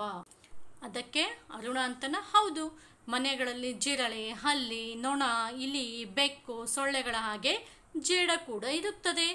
ಇವುಗಳಲ್ಲದೆ ನಾವು ಸಾಕುವ ಕೆಲವು ಪ್ರಾಣಿಗಳು ಇರುತ್ತವೆ. ಹಸು, ಎಮ್ಮೆ, ಕುರಿ, ಪಾರಿವಾಳ ಇಷ್ಟೆಲ್ಲ ಇವೆ. ಹೌದಲ್ಲ? ಇಲ್ಲಿ ನೋಡಿ, ಈ ಒಂದು ಚಿತ್ರದಲ್ಲಿ ಜಿರಳೆ, ಹಲ್ಲಿ, ನೊಣ, ಇಲಿ, ಬೆಕ್ಕು, ಸೊಳ್ಳೆ, ಜೇಡ, ಹಸು, ಎಮ್ಮೆ, ಕುರಿ, ಪಾರಿವಾಳ, ಹೌದಲ್ಲ? ಇವುಗಳಲ್ಲಿ ಕೆಲವೊಂದು ನಾವು ಸಾಕಿ ಮನೆಯಲ್ಲಿಟ್ಟರೆ, ಇನ್ನೂ ಕೆಲವೊಂದು ತನ್ನಷ್ಟಕ್ಕೆ ತಾನೇ ಬಂದು ಏನು ಮಾಡ್ತಾವ ಅಂತಂದರೆ ನಮ್ಮ ಮನೆಯನ್ನು ಸೇರ್ಕೊಳ್ತಾವ. ನೆಕ್ಸ್ಟ್ ಮುಂದೆ ನೋಡೋಣ. ತೆರೆಸ, ಅಯ್ಯೋ ಇದೇನು ಹಾರಿತು. ಒಮ್ಮೆ ತೆರೆಸಗೆ ಭಯ ಆಗ್ಬಿಡ್ತದೆ, ಅಲ್ಲೇನೋ ಒಂದು ಪಟ್ಟಂತ ಹಾರ್ದಂಗೆ ಆಗ್ಬಿಡ್ತದೆ. ಅದಕ್ಕೆ ಲಿಖಿತ ಏನಂತಾಳ, ಗಾಬರಿ ಬೇಡ, ಅದು ಕಪ್ಪೆ. ಕೊಳದ ನೀರಿನಿಂದ ನೆಲದ ಮೇಲೆ ಜಿಗಿಯಿತು. ಅದಕ್ಕೆ ಅವಳೇನಂತ, ಅಯ್ಯೋ ಅದಕ್ಕೆ ಯಾಕಷ್ಟು ಅಂಜ್ತಿ, ಕಪ್ಪೆ ಅದ, ನೀರಿನಿಂದ ಏನಾಯ್ತದು ನೆಲಕ್ಕೆ ಬಂದುಬಿಡ್ತು. ಅವಾಗ ತೆರೆಸ ಅಂತ, ನೀರನ್ನು ಬಿಟ್ಟು ಕಪ್ಪೆ ನೆಲದ ಮೇಲೇನೋ ಮಾಡ್ತಾ ಇದೆ. ಅವಾಗ ತೆರೆಸ ಅಂತಾಳ, ಅದು ನೀರಿನಲ್ಲಿರ್ಬೇಕಲ್ಲ ಕಪ್ಪೆ, ನೀರು ಬಿಟ್ಟು ನೆಲದ ಮೇಲೆ ಏನು ಮಾಡ್ತಾ ಇದೆ ಅಂತ ಕೇಳ್ತಾಳೆ. ಆನಂದ್, ತೆರೆಸ ನಿನಗೆ ಗೊತ್ತಿಲ್ವಾ, ಕಪ್ಪೆ, ಆಮೆ, ಮೊಸಳೆ ಮುಂತಾದ ಪ್ರಾಣಿಗಳು ನೀರು ಮತ್ತು ನೆಲ ಎರಡರಲ್ಲೂ ಇರುತ್ತವೆ. ಹೌದಲ್ಲ, ನಿಮಗೆಲ್ಲ ಗೊತ್ತಲ್ಲ. ಕಪ್ಪೆ, ಆಮೆ, ಮೊಸಳೆ ಜೊತೆಗೆ ಹಾವು ಕೂಡ ಏನಂತಂದರೆ ನೀರಿನಲ್ಲಿನೂ ಇರ್ತದೆ ಮತ್ತು ನೆಲದ ಮೇಲೆಯೂ ಸಹ ಇರುತ್ತದೆ. ಮುಂದೆ ವನಜ, ಹಾಗಾದರೆ ನೀರಿನಲ್ಲಿ ಮಾತ್ರ ವಾಸಿಸೋ ಪ್ರಾಣಿಗಳು ಯಾವುವು? ಆನಂದ್, ಮೀನು, ಸಿಗಡಿ ಇತ್ಯಾದಿ. ಹೌದಾ, ಅಂದರೆ ಇವು ಕಪ್ಪೆ, ಆಮೆ, ಮೊಸಳೆ ಇವೆಲ್ಲ ಏನಂತಂದರೆ ನೀರು ಪ್ಲಸ್ ನೆಲ ಎರಡರಲ್ಲಿನೂ ಇರ್ತವ. ಸೊ ಬರೀ ನೀರಿನಲ್ಲೇ ಇರುವಂಥವು ಯಾವುವು ಅಂತ ಕೇಳಿದಾಗ ಅವನೇನು ಹೇಳ್ತಾನ, ಮೀನು ಮತ್ತು ಸಿಗಡಿ. ಓಕೆನಾ. ಅವಾಗ ವಂಜ ಅಂತಾಳ, ನಮ್ಮ ಅಜ್ಜಿ ಮನೆ ಇರೋ ಕಡೆ ಸಮುದ್ರನೂ ಇದೆ ಗೊತ್ತಾ, ಅಲ್ಲಿ ಸಿಗಡಿ, ಏಡಿ, ಆಮೆ, ನಕ್ಷತ್ರ ಮೀನು, ಹವಳ ಪ್ರಾಣಿಗಳು, ಶಂಕು ಪ್ರಾಣಿಗಳು ಇವೆ ಅಂತ ಅಜ್ಜಿ ಹೇಳಿದರು. ನಾನು ಅಲ್ಲಿ ಮರಳಿನಲ್ಲಿ ಕೆಲವೊಂದು ಸಲ ಏಡಿ, ನಕ್ಷತ್ರ ಮೀನು ನೋಡಿದ್ದೀನಿ ಗೊತ್ತಾ. ಮುಂದಿನ ಸಲ ಹೋದಾಗ ಶಂಕುಗಳನ್ನು ಆರಿಸಿ ತರ್ತೀನಿ. ಆವಾಗ ವನಜ ಏನಂತಾಳ, ನಾನು ನಮ್ಮ ಅಜ್ಜಿ ಮನೆ ಕಡೆ ಹೋಗ್ತೀನಲ್ಲ, ನಮ್ಮ ಅಜ್ಜಿ ಮನೆ ಎಲ್ಲಿದೆ ಅಂತಂದರೆ ಅದು ಸಮುದ್ರದ ಕಡೆಯಲ್ಲಿದೆ. ಹೌದಾ, ನಮ್ಮ ಅಜ್ಜಿ ಮನೆ ಹತ್ರ ಸಮುದ್ರನೂ ಬರುತ್ತೆ. ಸೊ ಅವಾಗವಾಗ ನಮ್ಮ ಅಜ್ಜಿ ಹೇಳ್ತಾ ಇರ್ತಾರೆ ಏನಂತಂದರೆ, ಈ ಸಮುದ್ರದಲ್ಲಿ ಏಡಿ, ನಕ್ಷತ್ರ ಮೀನು, ಸಿಗಡಿ, ಕಪ್ಪೆ ಏನಂತಂದರೆ ಶಂಖಗಳು ಇವೆಲ್ಲ ಸಾಕಷ್ಟು ಇದ್ದಾವೆ, ಶಂಖ ಪ್ರಾಣಿಗಳಿದ್ದಾವ ಅಂತೆಲ್ಲ ಹೇಳ್ತಾ ಇರ್ತಾರೆ. ನಾನು ನೆಕ್ಸ್ಟ್ ಯಾವಾಗಾದರೆ ಹೋಗಿದ್ದೆ ಆದರೆ ಶಂಖಗಳನ್ನು ನಿಮ್ಮ ಸಲುವಾಗಿ ತೊಗೊಂಬರ್ತೀನಿ ಅಂತ ಹೇಳ್ತಾರೆ. ಸೊ ಇಲ್ಲಿ ನೋಡಿ ಮಕ್ಕಳೇ, ಈ ಒಂದು ಬಾಕ್ಸ್ನಲ್ಲಿ ಕೆಲವೊಂದು ನೀರಿನಲ್ಲಿರುವಂಥ ಪ್ರಾಣಿಗಳನ್ನು ಕೊಟ್ಟಿದ್ದಾರೆ. ಅವುಗಳ ಹೆಸರುಗಳನ್ನು ನೋಡೋಣ. ಮೊದಲನೇದು ಸಿಗಡಿ, ಏಡಿ, ಆಮೆ, ನಕ್ಷತ್ರ ಮೀನು, ಬಸವನ ಹುಳು, ಕವಡೆ, ಝರಿ, ಹಂಬಲಿ ಮೀನು, ಕಪ್ಪೆಚಿಪ್ಪು. ಸರಿನಾ? ರಂಗಪ್ಪ ಏನು ಹೇಳ್ತಾರ, ಶಂಕುಗಳಲ್ಲಿ ಪ್ರಾಣಿಗಳು ಇದ್ದರೆ ತರಬೇಡ, ಅವು ಸತ್ತು ಹೋಗುತ್ತವೆ, ಸಮುದ್ರದಲ್ಲೇ ಬಿಟ್ಟು ಬಿಡು. ವನಜ, ಹಾಗೆ ಮಾಡ್ತೀನಿ.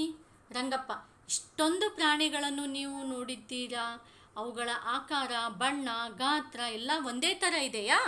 ಲಿಖಿತ, ಇಲ್ಲವೇ ಇಲ್ಲ, ಒಂದೊಂದು ಥರ, ಆಕಾರ, ಬಣ್ಣ ಹಾಗೂ ಗಾತ್ರಗಳಲ್ಲಿ ಎಲ್ಲವೂ ವಿಧ ವಿಧವಾಗಿವೆ.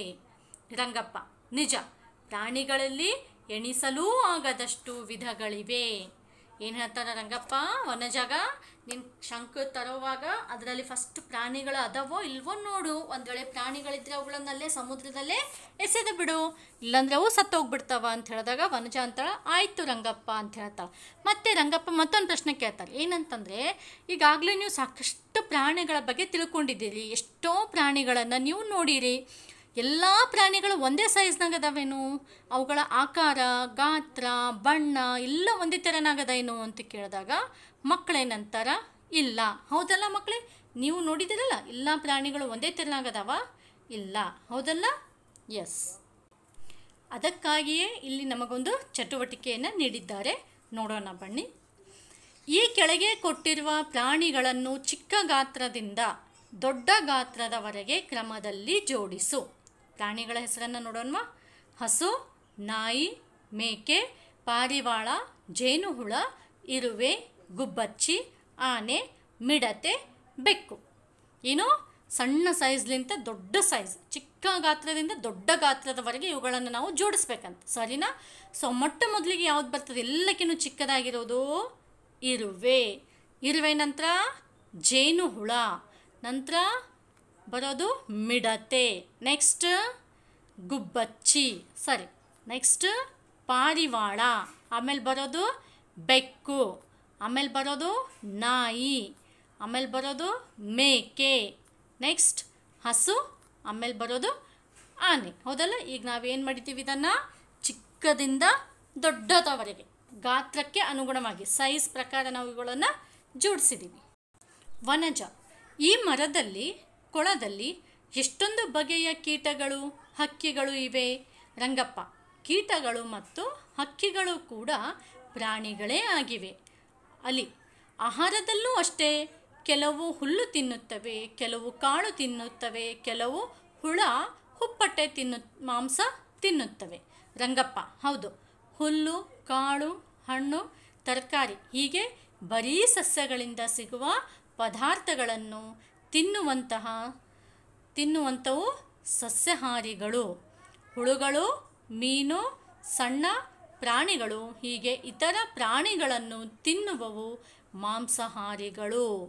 ಹೌದಾ ವನಜ ಏನಂತಳ, ಇದರಲ್ಲಿ ಇಷ್ಟೊಂದು ಏನಂತಂದರೆ ಕೀಟಗಳನ್ನು ಅದಾವಲ್ಲ, ಪಕ್ಷಿಗಳನ್ನು ಅದಾವಲ್ಲ ಅಂತಂದಾಗ ರಂಗಪ್ಪ ಏನಂತಾನ, ಕೀಟ ಹಾಗೂ ಪಕ್ಷಿ ಅಥವಾ ಹಕ್ಕಿ ಇವುಗಳು ಕೂಡ ಏನದವ, ಇವುಗಳು ಕೂಡ ಪ್ರಾಣಿಗಳೇ ಅಂತ ಹೇಳಿದಾಗ ಅಲ್ಲಿ ಹೇಳ್ತಾನ, ಹೌದು ಪ್ರಾಣಿಗಳು ಹೇಗೆ ಸೈಜ್ನಲ್ಲಿ ಬೇರೆ ಅದಾವ, ಅವುಗಳ ಕಲರ್ ಬೇರೆ ಅದಾವ, ಹೌದಲ್ಲ, ಅದೇ ರೀತಿಯಾಗಿ ಅವುಗಳ ಆಹಾರನೂ ಬೇರೆ ಅದಾವ. ಕೆಲವೊಂದು ಪ್ರಾಣಿಗಳು ಏನು ಮಾಡ್ತಾವ, ಬರೀ ಏನು ತಿಂತಾವ, ಹುಲ್ಲುಗಿಲ್ಲು ತಿಂತಾವ, ಕೆಲವೊಂದು ಏನು ಮಾಡ್ತಾವ, ಬರೀ ಮಾಂಸ ತಿಂತಾವ ಅಂತ ಹೇಳ್ತಾವ. ಆವಾಗ ರಂಗಪ್ಪ ಏನಂತಾನ, ಹೌದು ನೀನು ಹೇಳೋದು ಸರಿ. ಯಾವ ಪ್ರಾಣಿಗಳು ಬರೀ ಹುಲ್ಲು, ಹಣ್ಣು, ಕಾಳು ಅಥವಾ ತರಕಾರಿ ಇಂಥವುಗಳನ್ನು ತಿಂತಾರಲ್ಲ, ಅಂತಹ ಪ್ರಾಣಿಗಳು ಯಾವುವು, ಸಸ್ಯಾಹಾರಿಗಳು. ವೆಜಿಟೇರಿಯನ್ ಅಂತ ಹೇಳ್ತೀವಲ್ಲ, ನಾವು ವೆಜಿಟೇರಿಯನ್ ಇದ್ದೀವಿ, ನಾವು ನಾನ್ ವೆಜಿಟೇರಿಯನ್ ಇದ್ದೀವಿ, ನಾವು ಸಸ್ಯಾಹಾರಿಗಳು, ನಾವು ಮಾಂಸಾಹಾರಿಗಳು ಅಂತ ಹೇಳ್ತೀವಲ್ಲ, ಎಸ್ ಅದೇ ಇದು. ಆಮೇಲೆ ಯಾವ ಏನಂತಂದರೆ ಸಣ್ಣ ಸಣ್ಣ ಹುಳುಗಳನ್ನು ತಿಂತವ, ಮೀನುಗಳನ್ನು ತಿಂತವ, ಅಥವಾ ಬೇರೆ ಪ್ರಾಣಿಗಳು. ಫಾರ್ ಎಕ್ಸಾಂಪಲ್ ಹುಲಿ ಏನು ತಿಂತದೆ ರೀ, ಸಣ್ಣ ಸಣ್ಣ ಪ್ರಾಣಿಗಳನ್ನ ಹಿಡ್ಕೊಂಡು ತಿಂತದಲ್ಲ, ಜಿಂಕೆಯನ್ನು ತಿಂತದ, ಆಮೇಲೆ ಮೊಲನ ತಿಂತದ, ಹೌದಲ್ಲ. ಸೊ ಅಂಥವು ಕೆಳಗೆ ಏನಂತಾರ, ಮಾಂಸಾಹಾರಿಗಳು ಅಂತಾರೆ. ಸೊ ಇಲ್ಲಿ 2 ಗುಂಪುಗಳನ್ನು ಕೊಟ್ಟಿದ್ದಾರೆ, ನೋಡೋಣವಾ. ಒಂದು ಗುಂಪಿನಲ್ಲಿ ಏನಿದೆ, ಮೊಲ, ಹಸು, ಅಳಿಲು, ಜಿಂಕೆ ಇವೇನು ಮಾಡ್ತಾವೆ, ಬರೀ ಹುಲ್ಲು, ಕಾಳು, ಸಸ್ಯಗಳನ್ನು ತಿಂತಾವೆ. ಸೊ ಇವು ಸಸ್ಯಾಹಾರಿಗಳು. ಇನ್ನೊಂದು ಗುಂಪು ಕಪ್ಪೆ, ಹುಲಿ, ನರಿ, ಕೊಕ್ಕರೆ ಇವೇನು ಮಾಡ್ತಾವ, ಈ ಬೇರೆ ಬೇರೆ ಪ್ರಾಣಿಗಳನ್ನು, ಹುಳುಗಳನ್ನು, ಮೀನುಗಳನ್ನು ತಿಂತಾವೆ. ಸೊ ಇವೇನದು ಮಾಂಸಾಹಾರಿಗಳು. ಸೊ ಇಲ್ಲಿ ರಂಗಪ್ಪ ಸಸ್ಯಾಹಾರಿ ಮತ್ತು ಮಾಂಸಾಹಾರಿಗಳ ಬಗ್ಗೆ ಹೇಳಿದನು. ಆದರೆ ಸೀಮಾಗ ಕನ್ಫ್ಯೂಷನ್ ಆಗಿಬಿಡ್ತು. ಅದಕ್ಕೆ ಸೀಮಾ ಹೇಳ್ತಾಳೆ, ನಾನು ಹಣ್ಣು ಮತ್ತು ಮೀನು ಎರಡನ್ನೂ ತಿನ್ನುತ್ತೇನೆ. ಹೌದಲ್ಲ, ರಂಗಪ್ಪ ಏನು ಹೇಳಿದ್ರು, ಇಲ್ಲಿ ಸಸ್ಯಾಹಾರಿ ಮಾಂಸಾಹಾರಿ ಬಗ್ಗೆ ಹೇಳಿದರು. ಆದರೆ ಸೀಮಾ ಇಲ್ಲಿ ಸಸ್ಯಾಹಾರವನ್ನು ತಿಂತಾಳ, ಮಾಂಸಾಹಾರವನ್ನು ತಿಂತಾಳ. ಸೊ ಅವಳೇನು ಅಂತ ಅವಳಿಗೆ ಪ್ರಶ್ನೆಯಾದಾಗ ರಂಗಪ್ಪ ಏನು ಹೇಳ್ತಾರ ನೋಡೋಣ. ನೀನು ಮಿಶ್ರಾಹಾರಿ. ನಾಯಿ, ಬೆಕ್ಕು ಮುಂತಾದ ಪ್ರಾಣಿಗಳು ಕೂಡ ಮಿಶ್ರಾಹಾರಿಗಳೇ. ಸಸ್ಯ ಮತ್ತು ಪ್ರಾಣಿ ಇವೆರಡರಿಂದಲೂ ಸಿಗುವ ಪದಾರ್ಥಗಳನ್ನು ತಿನ್ನುವಂಥವು ಮಿಶ್ರಾಹಾರಿಗಳು. ಹೌದಲ್ಲ, ಮನುಷ್ಯ ಏನಂತಂದರೆ ಮಿಶ್ರಾಹಾರಿ, ಎಲ್ಲ ಮನುಷ್ಯರಲ್ಲ, ಬಟ್ ಸಾಕಷ್ಟು ಜನರು ಏನು ಮಾಡ್ತಾರ, ಇಲ್ಲಿ ಕಾಳುಗಳನ್ನು, ಆಮೇಲೆ ಏನಂತಂದರೆ ಸಸ್ಯಗಳಿಂದ ಸಿಗುವಂತಹ ಹಣ್ಣು ತರಕಾರಿಗಳನ್ನು ತಿಂತಾರೆ. ಜೊತೆಗೆ ಅವರು ಕೋಳಿ, ಕುರಿ, ಹೌದಲ್ಲ, ಇಂಥವುಗಳನ್ನು ತಿಂತಾರೆ. ಸೊ ಅಂಥವ್ರಿಗೆ ಏನಂತ ಕರೀತಾರೆ, ಮಿಶ್ರಾಹಾರಿಗಳು. ಕೇವಲ ಮನುಷ್ಯರನ್ನ ಇಲ್ಲ, ಮನುಷ್ಯರ ಜೊತೆಗೆ ಬೆಕ್ಕಾಯಿತು, ನಾಯಿ, ಕೋಳಿ, ಹೌದಲ್ಲ, ಇವರೆಲ್ಲರೂ ಏನಂತಂದರೆ ಮಿಶ್ರಾಹಾರಿಗಳು ಮತ್ತು ಮಾಂಸಾಹಾರಿಗಳು. ಎರಡನ್ನೂ ತಿನ್ನುವಂಥವು, ಸಸ್ಯ ಮತ್ತು ಪ್ರಾಣಿ ಇವೆರಡರಿಂದ ಸಿಗುವಂಥವುಗಳಿಗೆ ಏನು ಸಿಗ್ತಾವಲ್ಲ ಅದನ್ನು ತಿನ್ನುವವರಿಗೆ ಏನಂತಾರೆ, ಮಿಶ್ರಾಹಾರಿಗಳು. ಸೊ ಮಕ್ಕಳಿಗೆ ನೀವೆಲ್ಲ ನೋಡ್ಕೊರಿ, ನೀವೇನು ಸಸ್ಯಾಹಾರಿಗಳು ಅಥವಾ ಮಿಶ್ರಾಹಾರಿಗಳು. ಮಾಂಸಾಹಾರಿ ಅಂತೂ ಮನುಷ್ಯರು ಇರಂಗಿಲ್ಲ, ಯಾಕಂದ್ರೆ ಬರೀ ಮಾಂಸ ಅಂತೂ ತಿನ್ನೋಕ್ಕಾಗಲ್ಲ, ಪ್ರಾಣಿಗಳು ಮಾಂಸಾಹಾರಿಗಳಿರ್ತಾವೆ. ಓಕೆನಾ. ಸೊ ಈಗ ಮನುಷ್ಯರಲ್ಲಿ ಮಿಶ್ರಾಹಾರಿ ಮತ್ತು ಸಸ್ಯಾಹಾರಿ 2 ಕೆಟಗರಿ. ಓಕೆನಾ. ಸರಿ, ಮತ್ತೊಂದು ನಿಮಗೆ ಆಟ ಇದೆ, ನೋಡೋಣ. ಮೈದಾನದಲ್ಲಿ ಸಸ್ಯಾಹಾರಿ, ಮಾಂಸಾಹಾರಿ ಹಾಗೂ ಮಿಶ್ರಹಾರಿಗಳೆಂದು 3 ಭಾಗ ಮಾಡಿರುವ ವೃತ್ತದ ಸುತ್ತ ನಿನ್ನ ಗೆಳೆಯರೊಡನೆ ನಿಲ್ಲು. ವೃತ್ತದ ಮಧ್ಯದಲ್ಲಿರುವ ಡಬ್ಬದಲ್ಲಿ ಪ್ರಾಣಿಗಳ ಚಿತ್ರಗಳಿವೆ. ಒಬ್ಬೊಬ್ಬರು ಒಂದೊಂದು ಚಿತ್ರವನ್ನು ಆಯ್ದುಕೊಳ್ಳಬೇಕು. ಚಿತ್ರದಲ್ಲಿರುವ ಪ್ರಾಣಿಯ ಆಹಾರ ಅಭ್ಯಾಸಕ್ಕೆ ಅನುಗುಣವಾಗಿ ಆಯಾ ಭಾಗದಲ್ಲಿ ನಿಲ್ಲಬೇಕು. ತಪ್ಪಿದವರು ಔಟ್. ಏನು ಮಾಡಬೇಕು, ನೀವು ಕೂಡ ಮಕ್ಕಳೇ, ಈಗ ಹೇಗೂ ನಿಮಗೂ ಈ ಪಾಠ ಆದಮೇಲೆ ಹೇಳ್ತಾರಲ್ಲ, ಸೊ ನೀವೇನು ಮಾಡಬೇಕು, ಈ ರೀತಿಯಾದಂಥ ಒಂದು ಸರ್ಕಲನ್ನು, ಒಂದು ರೌಂಡನ್ನು ಮಾಡಿ ಒಂದು ಕಡೆ ಮಿಶ್ರಹಾರಿ ಬರೆಯಿರಿ, ಒಂದು ಕಡೆ ಸಸ್ಯಾಹಾರಿ ಬರೆಯಬೇಕು, ಇನ್ನೊಂದು ಕಡೆ ಮಾಂಸಾಹಾರಿ. ನಡು ಒಂದು ಬಾಕ್ಸ್ ಇಡಬೇಕು. ಬಾಕ್ಸ್ ಇಟ್ಟು ನಿಮ್ಗೆ ಸಿಕ್ಕರೆ ಪ್ರಾಣಿಗಳ ಒಂದು ಚಿತ್ರವನ್ನು ಕಲೆಕ್ಟ್ ಮಾಡಿ ಅದರಲ್ಲಿ ಹಾಕಿ. ಇಲ್ಲಾಂದರೆ ಒಂದು ಹಾಳೆ ಮೇಲೆ ಒಂದೊಂದು ಹಾಳೆ ಮೇಲೆ ಒಂದೊಂದು ಪ್ರಾಣಿಗಳ ಹೆಸರನ್ನು ಬರೆಯಿರಿ. ಅಲ್ಲಿ ಹಾಕಬೇಕು. ಒಬ್ಬೊಬ್ಬರು ಒಂದೊಂದು ಹಾಳೆಯನ್ನು ತೆಗಿಬೇಕು. ತೆಗೆದು ಅದರಲ್ಲಿ ಯಾವ ಪ್ರಾಣಿ ಹೆಸರು ಬರ್ತದೆ ನೋಡ್ಬೇಕು. ಫಸ್ಟಿಗೆ ಹುಲಿ ಬಂದರೆ ಹುಲಿ ಯಾವುದು? ಮಾಂಸಾಹಾರಿನ, ಸಸ್ಯಾಹಾರಿನ, ಮಿಶ್ರಹಾರಿನ? ಮಾಂಸಾಹಾರಿ. ಸೊ ಮಾಂಸಾಹಾರಿಯಲ್ಲಿ ನೀವು ಹೋಗಿ ನಿಲ್ಬೇಕು. ಜಿಂಕೆ ಬಂದರೆ ಸಸ್ಯಾಹಾರಿ, ಮನುಷ್ಯ ಬಂದರೆ ಮಿಶ್ರಹಾರಿ, ನಾಯಿ ಬಂದರೆ ಮಿಶ್ರಹಾರಿ. ಸೊ ಹೀಗೆ ಏನಂತಂದರೆ ನೀವು ಆಟವಾಡಿ ಇನ್ನೂ ಏನಂತಂದರೆ ಈಸಿಯಾಗಿ ಈ ಒಂದು ಸಸ್ಯಾಹಾರಿ, ಮಾಂಸಾಹಾರಿ ಹಾಗೂ ಮಿಶ್ರಹಾರಿಯನ್ನು ತಿಳ್ಕೊಳ್ಬೋದು. Next Theresa. ಓ ಕತ್ತಲಾಗ್ತಾ ಇದೆ, ಮನೆಗೆ ಹೋಗೋಣ. ರಂಗಪ್ಪ ಸರಿ, ಎಲ್ಲರೂ ಈಗ ಮನೆಗೆ ಹೋಗಿ ನಾಳೆ ಭಾನುವಾರ ಬೆಳಿಗ್ಗೆ ಬೇಗ ಎದ್ದು ತೋಟಕ್ಕೆ ಬನ್ನಿ, ಎಲ್ಲ ಸೇರಿ ಪಕ್ಷಿಗಳನ್ನು ನೋಡೋಣ. ಅವಾಗೆ ತೆರೆಸ ಏನಂತಾಳ, ಅಯ್ಯೋ ನಾವು ಕತ್ಲಾಗ್ಬಿಡ್ತು, ಈಗ ಮನೆಗೆ ಹೋಗೋಣೇನು, ಇಲ್ಲಾಂದ್ರೆ ಮತ್ತೆ ಭಾಳ ಲೇಟ್ ಆಗ್ತದ ಅಂತಂದಾಗ ರಂಗಪ್ಪ ಏನಂತಾನ, ಓ ಹೌದು, ನೀವೆಲ್ಲರೂ ಈಗೇನು ಮಾಡಿ, ಈಗೆಲ್ಲರೂ ನೀವು ಮನೆಗೆ ಹೋಗ್ರಿ. ನಾಳೆ ಹೇಗೂ ಭಾನುವಾರ, ಭಾನುವಾರ ಅಂದರೆ ರವಿವಾರ, ಸಂಡೇ. ಸೊ ನಿಮಗೆಲ್ಲ ಸ್ಕೂಲಿಗೆ ರಜೆ ಅಲ್ವಾ? ಸೊ ಬೆಳಿಗ್ಗೆ ಬೇಗ ಎದ್ದು ಬಂದುಬಿಡಿ ನೀವು. ನಾಳೆ ಎಲ್ಲರೂ ಕೂಡ್ಕೊಂಡು ಮತ್ತೇನು ಮಾಡೋಣ, ಮತ್ತೆ ಹಕ್ಕಿಗಳನ್ನು ನೋಡೋಣ ಅಂತ ಹೇಳ್ತಾರೆ. ಸರಿ, ಮುಂದೆ ಈ ಪ್ರಾಣಿಗಳು ಎಲ್ಲಿ ವಾಸಿಸುತ್ತವೆ? ಗೆರೆ ಎಳೆದು ಹೊಂದಿಸು. ಇಲ್ಲಿ ಕೆಲವೊಂದು ಪ್ರಾಣಿಗಳ ಹೆಸರನ್ನು ಕೊಟ್ಟಿದ್ದಾರೆ ಮಕ್ಕಳೇ. ನೀವೇನು ಮಾಡಬೇಕು ಅಂತಂದರೆ ಈ ಪ್ರಾಣಿಗಳು ಎಲ್ಲೆಲ್ಲಿ ವಾಸ ಮಾಡ್ತವೆ ಅಂತ ಅನ್ನೋದನ್ನು ಗೆರೆ ಎಳೆದು ಹೇಳಬೇಕು. ಸಿಂಹ, ಸಿಂಹ ಗುಹೆ. ಹಾವು ಹುತ್ತ. ಮೀನು ಕೊಳ. ಮಂಗ ಮರ. ಜೇನು ಜೇನುಗೂಡು. ನಕ್ಷತ್ರ ಮೀನು ಸಮುದ್ರ. ಕೊಕ್ಕರೆ ನದಿ. ಇಲಿ ಬಿಲ. ಜಿರಳೆ ಸಂಧಿಗಳು. ಗೀಜಗ ಗೂಡು. ಹೌದಲ್ಲ? ಸರಿ, ಮುಂದೆ ಹೋಗೋಣ. ಈ ಚಿತ್ರದಲ್ಲಿ ಮತ್ತೊಂದು ಚಟುವಟಿಕೆ ಇದೆ. ಈ ಚಿತ್ರದಲ್ಲಿ ಕಂಡುಬರುವ ಪ್ರಾಣಿಗಳ ಹೆಸರನ್ನು ಅಲ್ಲಿರುವ ಖಾಲಿ ಜಾಗದಲ್ಲಿ ಬರೆ. ಓಕೆನಾ? ಇಲ್ಲಿ ಮತ್ತೊಂದು ಚಿತ್ರ ಇದೆ, ಆಮೇಲೆ ಮತ್ತೆ ಕೆಲವೊಂದು ಪ್ರಾಣಿಗಳ ಹೆಸರುಗಳನ್ನು ಅವರು ಕೊಟ್ಟಿದ್ದಾರೆ. ಅವುಗಳನ್ನು ಗುರುತಿಸಿ ನಾವು ಆ ಒಂದು ಹೆಸರುಗಳನ್ನು ಬರಿಬೇಕು, ಪ್ರಾಣಿಗಳನ್ನು ಗುರುತಿಸಿ. ಓಕೆನಾ? ಮೊದಲಿಗೆ ಜೇನುಹುಳ, ಗಿಳಿ, ಕತ್ತೆ, ನಾಯಿ, ಮಂಗ, ಬೆಕ್ಕು, ಆಕಳು, ಹುಂಜ, ಮೇಕೆ. ಸರಿನಾ? ಜೇನುಹುಳ, ಗಿಳಿ, ಕತ್ತೆ, ನಾಯಿ, ಮಂಗ, ಬೆಕ್ಕು, ಹುಂಜ, ಆಕಳು, ಮೇಕೆ. ಸೊ ಮಕ್ಕಳೇ, ಇಲ್ಲಿವರೆಗೂ ನಾವೇನು ಮಾಡಿದ್ವಿ, ನಮ್ಮ ಒಂದು ಮೊದಲನೆಯ ಪಾಠವನ್ನು ನೋಡಿದ್ವಿ. ನಿಮಗೆಲ್ಲರಿಗೂ ಅರ್ಥ ಆಗಿರಬೇಕಲ್ಲ. ಇಲ್ಲಿವರೆಗೂ ನಾನು ಏನೇನೆಲ್ಲ ಹೇಳಿಕೊಟ್ಟಿದ್ದೆನಲ್ಲ ಅದನ್ನೆಲ್ಲ ನೀವೇನು ಮಾಡಿ ನಿಮ್ಮ ಪುಸ್ತಕದಲ್ಲಿ ಬರೆದುಕೊಳ್ಳಿ. ಓಕೆನಾ? ಸೊ ಈ ಮುಂದಿನ ಒಂದು ವಿಡಿಯೋದಲ್ಲಿ ನಾವೇನು ಮಾಡೋಣ, ಈ ಒಂದು ಪಾಠಕ್ಕೆ ಸಂಬಂಧಪಟ್ಟಂತಹ ಪ್ರಶ್ನೆ ಉತ್ತರಗಳನ್ನು, ಬಿಟ್ಟ ಸ್ಥಳವನ್ನು, ಹೊಂದಿಸಿ ಬರೆಯೋದನ್ನು ನೋಡೋಣ. ಸರಿನಾ? ಸೊ ಇಲ್ಲಿಯವರೆಗೆ ಈ ಒಂದು ವಿಡಿಯೋವನ್ನು ಪೂರ್ತಿಯಾಗಿ ನೋಡಿದ್ದಕ್ಕೆ ಧನ್ಯವಾದಗಳು.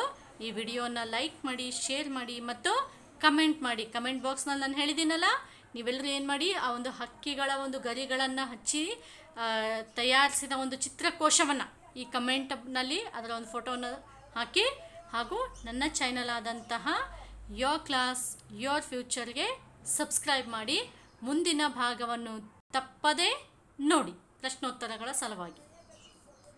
Thank you.